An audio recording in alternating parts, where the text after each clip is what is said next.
Era el 12 de marzo de 2016, en Buffalo, Nueva York, cuando abrí la puerta de mi casa y olí limpiador de limón incluso antes de entrar.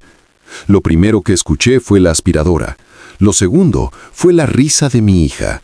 Y lo tercero fue ese silencioso y extraño estremecimiento en mi pecho que me decía que lo que estaba a punto de encontrar no era normal. Me quedé allí en la puerta por unos segundos, dejando que mis ojos se acostumbraran de la fría tarde gris a la cálida luz de mi pequeña casa. Mi casa nunca estaba desordenada, pero tampoco nunca se había visto así. El suelo estaba impecable, las encimeras de la cocina brillaban, los juguetes de Sophie estaban alineados en filas perfectas, como soldados esperando órdenes. Y de pie en medio de mi sala de estar, con el cabello recogido, las mangas remangadas y sosteniendo mi escoba como si fuera dueña del mundo, estaba mi jefa, Lara Whitman, CEO de Helios Systems, salas de juntas multimillonarias, jets privados, artículos con su rostro en ellos. Y ahora, mi escoba. Ella levantó la mirada lentamente cuando se dio cuenta de que yo estaba allí. Por un segundo pensé que tal vez se reiría y diría que esto era alguna extraña campaña corporativa de responsabilidad social, pero no lo hizo. Sus ojos estaban cansados, no cansados de trabajo, cansados del alma. Sonrió, pero no era su sonrisa de sala de juntas. Era demasiado humana. «Hola, Jake», susurró suavemente, como si no se suponía que estuviera en mi vida de una manera tan personal. Yo no dije nada al principio, porque ¿cómo respondes cuando la mujer que firma tu cheque de pago está limpiando salsa de espagueti del piso de tu cocina? Sophie corrió y rodeó mi pierna con sus brazos como si esto fuera lo más natural del mundo. «Papá, la señorita Lara me ayudó a limpiar mi habitación». Lo ayudó. No le dio órdenes. No la supervisó. La ayudó. Esa palabra se quedó pesada en mi pecho. Tragué saliva. «¿Qué haces aquí?» Ella me miró como si hubiera ensayado 1000 respuestas y cada una hubiera fallado. «Te debo algo, y esto es el comienzo». La aspiradora seguía zumbando de fondo. Mi corazón hacía lo mismo. Y en el fondo yo ya sabía. Esto no se trataba de limpiar mi casa. Se trataba de limpiar algo mucho más grande. Si hubiera sido más joven o más ingenuo, tal vez habría aceptado el momento como un gesto extraño de amabilidad. Pero la vida no suele darle milagros a los padres solteros envueltos en olor a limpiador de limón. Así que apagué la aspiradora, me senté en mi pequeña mesa del comedor y esperé a que ella también se sentara. Al principio no lo hizo. Seguía limpiando la encimera como si no confiara en que sus manos se mantuvieran quietas y se detenía. Finalmente lo hizo. Y cuando me miró, entendí algo de inmediato. Esto no era caridad, no era lástima, no era culpa impulsiva. Era algo que había planeado cuidadosamente, como todo lo que hacía.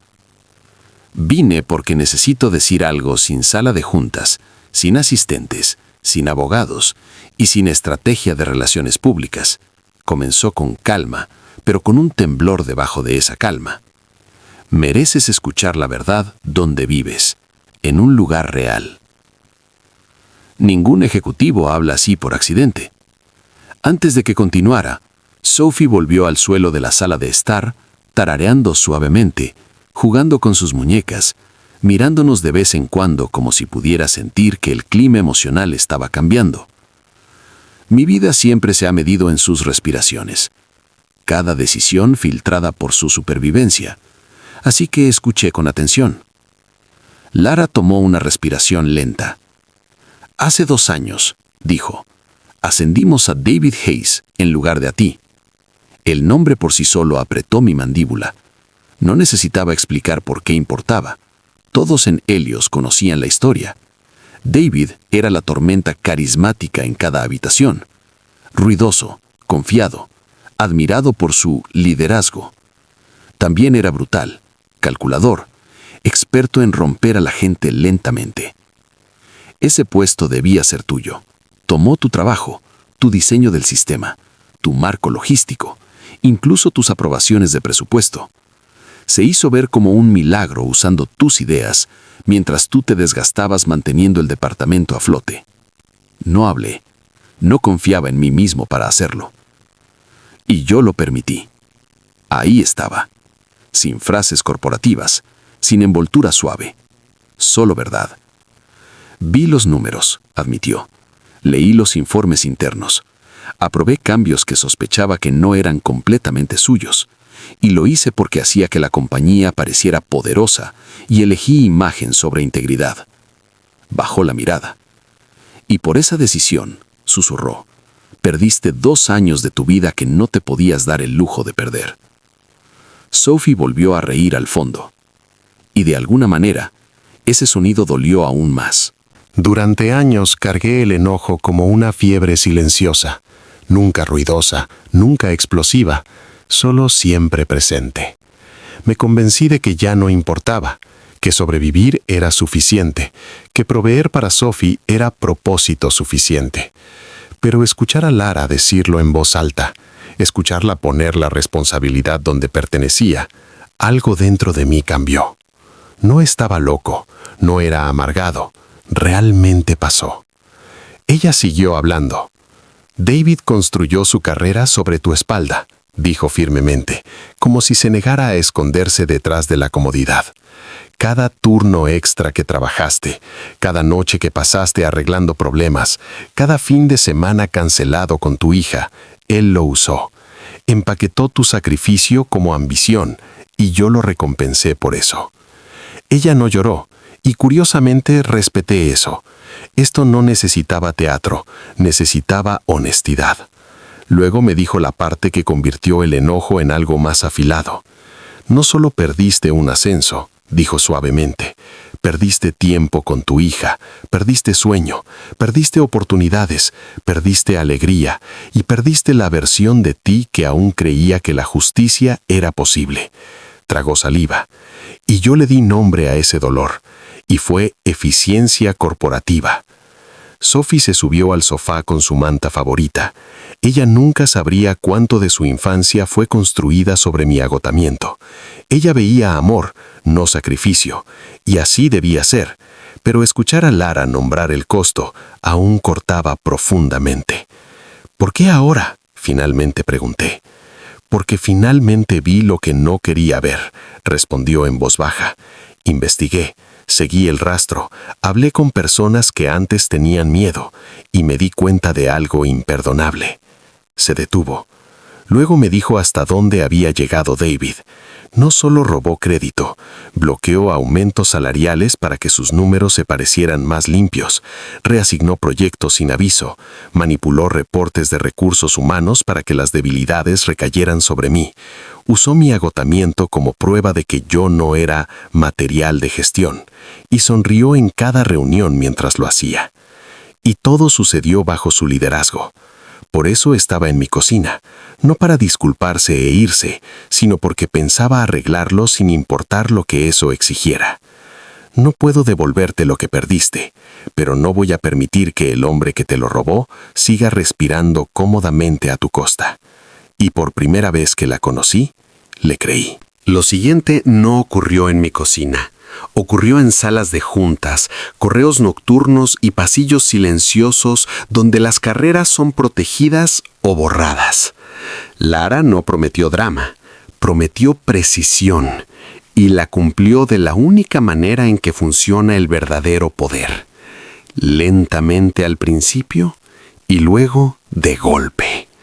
Investigó oficialmente, recolectó registros, contratos, memorandos archivados, correos que David creía enterrados y testimonios de personas que antes temblaban bajo él. Desenterró 2 años de manipulación y los envolvió en una verdad innegable. Había construido poder a base de robo, crueldad y brillantez cuidadosamente fingida. Luego vino la escalada. Llegó una invitación a una reunión, de esas frías citaciones corporativas que parecen normales hasta que sientes en los huesos que no lo son.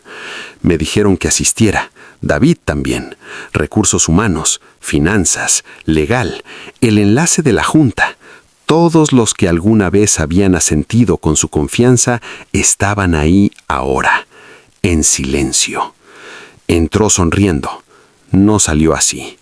Lara no alzó la voz, leyó hechos, líneas de tiempo, falsificaciones de presupuesto, evidencia de salarios bloqueados, fragmentos de mi trabajo presentados bajo su nombre, capturas de pantalla, documentación, testimonios.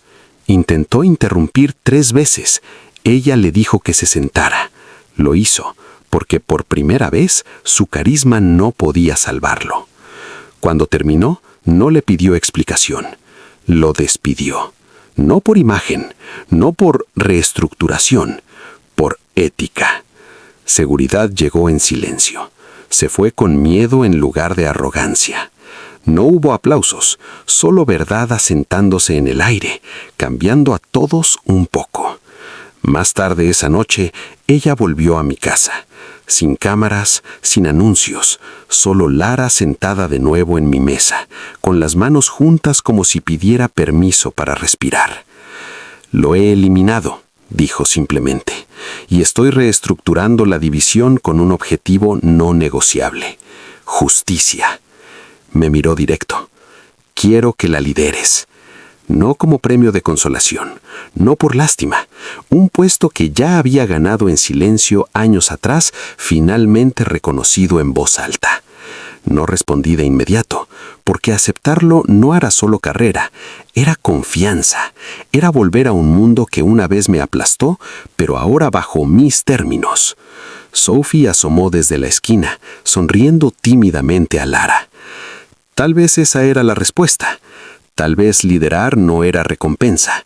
Tal vez era finalmente construir un lugar donde nadie como yo volviera a ser borrado. Y por primera vez en mucho tiempo, dejé que la esperanza se sentara en mi mesa. Aceptar el puesto no borró mágicamente el pasado. No curó cicatrices de la noche a la mañana. Pero me dio algo que no había sentido en años: control. Un asiento en la mesa donde antes solo limpiaba después de otros. Las primeras semanas fueron revoluciones silenciosas. Conocí a mi equipo, no como sobreviviente, no como mártir, sino como alguien que sabía lo que era ser invisible en un lugar que exigía tu vida. Al principio desconfiaban. Habían vivido bajo el clima de presión y apariencia de David. Pero lentamente comenzaron a respirar diferente. Las conversaciones se aflojaron, la gente habló sin mirar por encima del hombro. Empezamos a construir confianza como ladrillos, paciente, intencional, sin prisa. Lara se mantuvo profesionalmente distante, pero no emocionalmente. No controlaba, no tomaba crédito. Hizo algo más raro: cumplió promesas y dejó que la integridad hablara. Las políticas cambiaron silenciosamente, pero para siempre. La transparencia se volvió obligatoria. Los salarios se reevaluaron. Puertas cerradas se abrieron. Y una noche, después de que Sophie se fue a dormir, nos sentamos en mi porche con 2 tazas de té que ninguno realmente bebió. He estado pidiendo perdón mucho últimamente, dijo suavemente, mirando las luces de la calle en lugar de mirarme. Pero esto nunca ha sido solo culpa. Es responsabilidad.